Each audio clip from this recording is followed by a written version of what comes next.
All you have to do is follow 3 simple rules. 1, never underestimate your opponent. Expect the unexpected. 2, take it outside. Never start anything inside the bar unless it's absolutely necessary. And 3, be nice. Dalton, I thought you'd be bigger.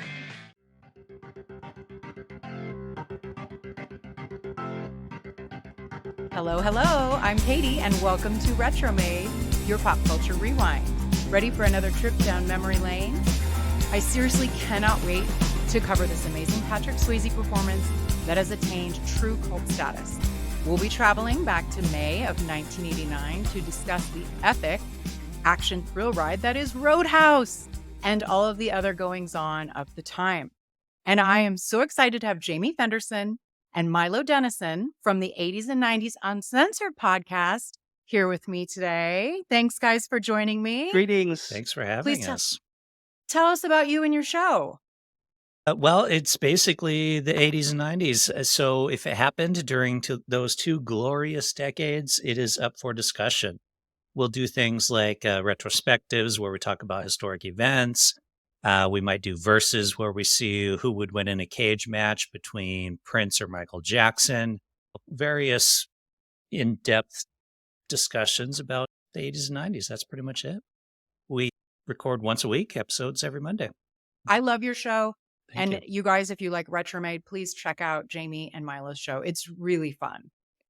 It's fun. It's fun doing it. Like, I think that's the main reason why is we both really enjoy making the show. We don't have anything else to we've- do either, so we're pretty much like, It shows that you guys are like legit friends outside the show. Speaking of 80s and 90s, I think we should get into the Thank retro you. frame of mind by opening the time capsule from May 1989. According to Nielsen ratings from the 88-89 season, there's some popular primetime TV. I'm curious what you guys think of these shows. If you were watching them, if you have any specific thoughts. We have The Cosby Show, Roseanne, A Different World, Cheers, The Golden Girls, Who's the Boss, Murder, She Wrote, Empty Nest, and then 2 other shows that I'll get into in a second that I didn't think were big at the time. But before I get into those, do you have any thoughts about that top lineup? Cheers is probably in my top 10 list, if not top 5. My wife had never seen it, and we're rewatching it right now, and we're currently on season 4 or 5. I think it's 5, and so that's how great of a show this is that I'm forcing my wife to sit down and watch it with me. I can't believe she's I not was seen it. rewatching Cheers during the pandemic. I was rewatching it because like you can't go out. I'm like, man, I miss going to the pub. This sucks. But I was like, oh wait, there's Cheers. And it's streaming for free. So I rewatched Cheers during the pandemic, and I had some of my own beer. Like I was just like pretending I was hanging out with Norm and the gang. I love that. It worked out. It was awesome. Yeah. The Cosby Show is an interesting one because it is a really good show, but thanks to Bill Cosby's outside of the office behavior, Extracurricular activities. yeah, it doesn't really get brought up too much anymore. You don't really see people rewatching it, which is unfortunate because it actually everybody is a really good watched show. it back then, though, bro. Remember? And it wasn't like Absolutely. a racial thing or anything. It was like everybody watched the Cosby Show back then, and you didn't know about whatever is happening today. So that was a show that everybody watched. It was America's And I remember Family. Roseanne too. Roseanne was like was a trip because it was like more like My Family than all the other sitcom families. Like they're all kind of perfect and you wish you had that family, but Roseanne's kind of blue collar and they have issues. I was like, that's more like My Family actually. So that's why I like Roseanne a lot. I think that's why it resonated with so many others, is that so many families could relate to it because it wasn't perfect.